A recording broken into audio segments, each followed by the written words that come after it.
Welcome back to Sawtooth Tactical. As most of you probably already know, I'm not a big fan of the NFA. I am a big fan of NFA items, but I don't believe that they should be NFA items. And in this video, I want to propose a compromise.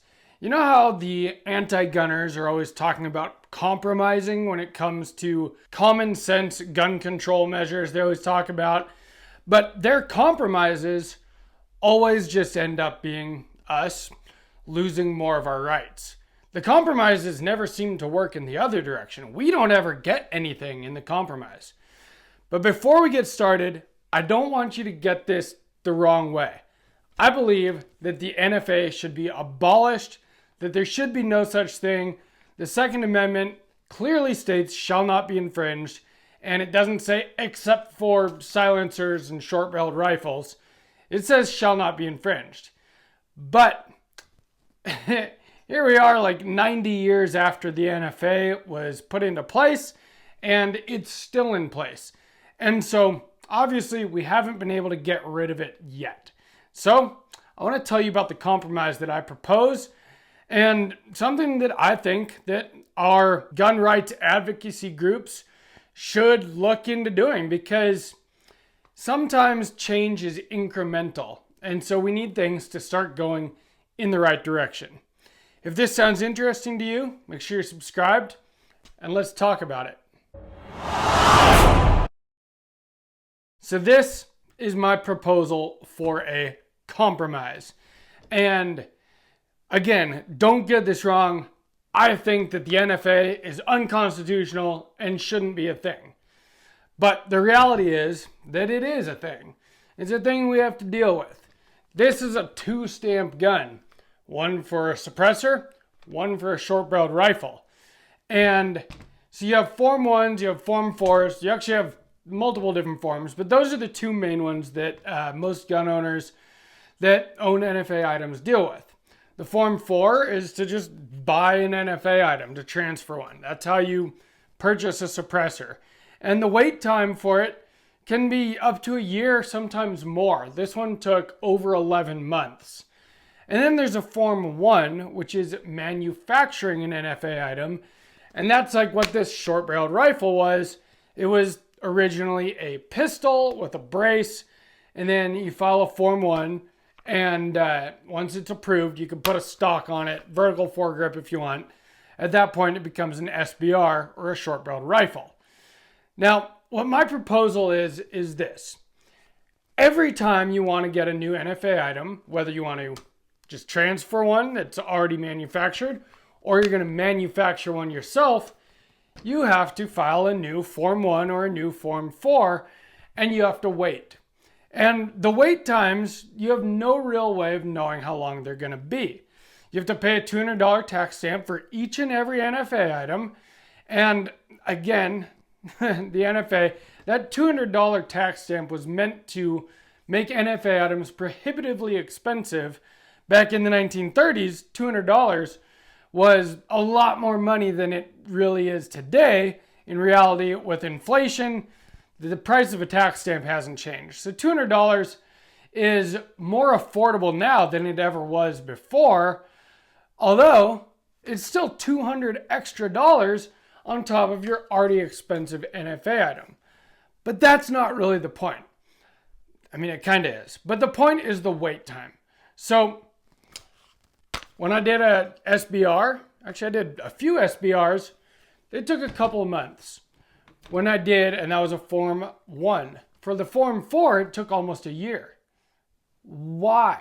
And why do some people file and get one back in 2 or 3 months, and some people it takes over a year? I've got comments on some of my YouTube videos about suppressors and the NFA of people that it's taken over a year and they still haven't gotten an approval yet. Why is that? Obviously, they don't just look at them in the order received. I have no idea really how their process works, because they're very tight-lipped about it. You can't really find out if there's, what's going on with your Form 4. You just kind of pay for your item, pay for the tax stamp, and then you just sit around and wait. And whenever the ATF decides to get around to it, they approve you or not. And, you know, I've seen congressional hearings, and I know that there are more NFA applications than ever before in history in our country.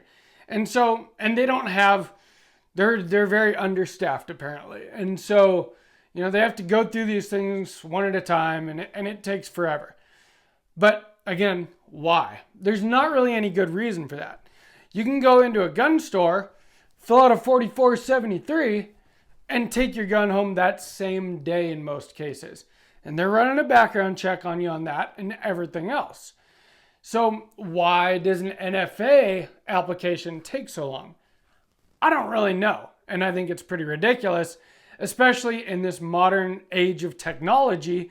They put into place the e-file system. It was supposed to take NFA approvals down to 90 days.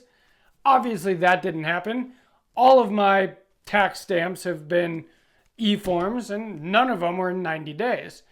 So getting back to where we started in this video, this is my proposal for a compromise. If you already own an NFA item and have been approved for a tax stamp, you shouldn't have to wait for your next one. I just started the process all over again for a new suppressor, a 5.56 can, specifically for this guns, but for all of my 5.56 guns. And it is an OCL Polonium K. I'm very excited to get that suppressor.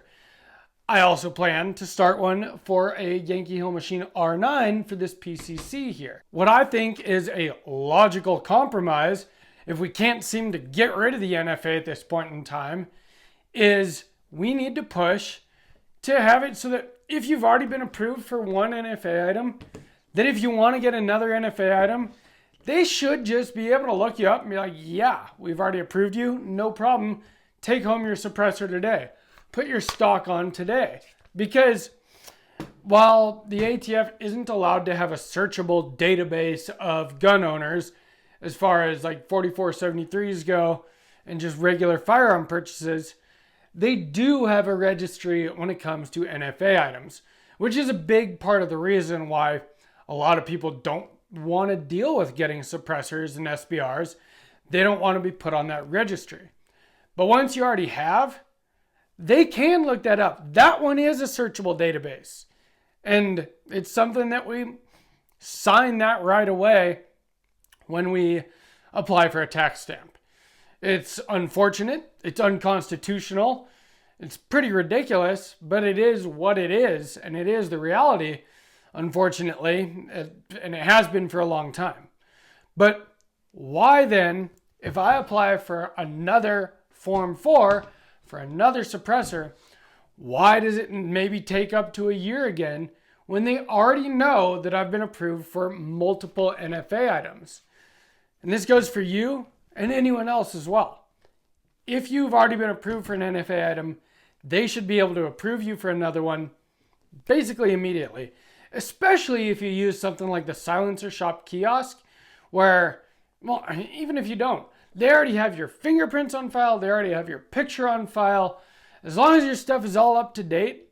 Because, you know, when you apply for the first one, you have to go through that whole process, fingerprints, pictures, all that stuff. If you use the Silencer Shop kiosk, which I think is awesome, and if you do plan to get a suppressor, definitely do that. If you do that, then Silencer Shop has all that stuff on file for you again. You should be able to walk into the gun store, pick out your can, hit send on the kiosk, and the ATF should be able to basically immediately say, yep, we already know you're good to go. You've done this before. Take your suppressor home. There's nothing else that I can think of in the world that I deal with, at least, where you buy something, you pay an extra ridiculous tax on top of it, and then after paying for it, you have to wait, again, like I said, up to a year or more before you get to take it home. And in the meantime, maybe a better suppressor hits the market than the one that you bought, and then you have buyer's remorse and you wish you'd gotten something better. You know, this can, I got this can very specifically for this build. I wanted something short, maneuverable inside my home, Hearing safe, 300 blackout, subsonic ammo. I didn't care if it was the quietest thing in the world because it's my home defense gun. If I had to pick it up in the middle of the night and didn't have time to put ear pro on, I just didn't want it to damage my hearing or my family's hearing. And this can is about perfect for that. It was also a very affordable can. This is the Whip Machine Dirty 30. It's a $300 suppressor with the tax stamp, $500 all in. And for my first can, that's what I went with. Well, after I'd waited 7, 8, 9 months and I'd made more money, I kind of had thought, I could have bought a more expensive suppressor that would have been quieter, bigger, more volume, more effective can. In no way am I unhappy with my purchase, but that's one of those things where you buy something, but you don't get to take it home for so long.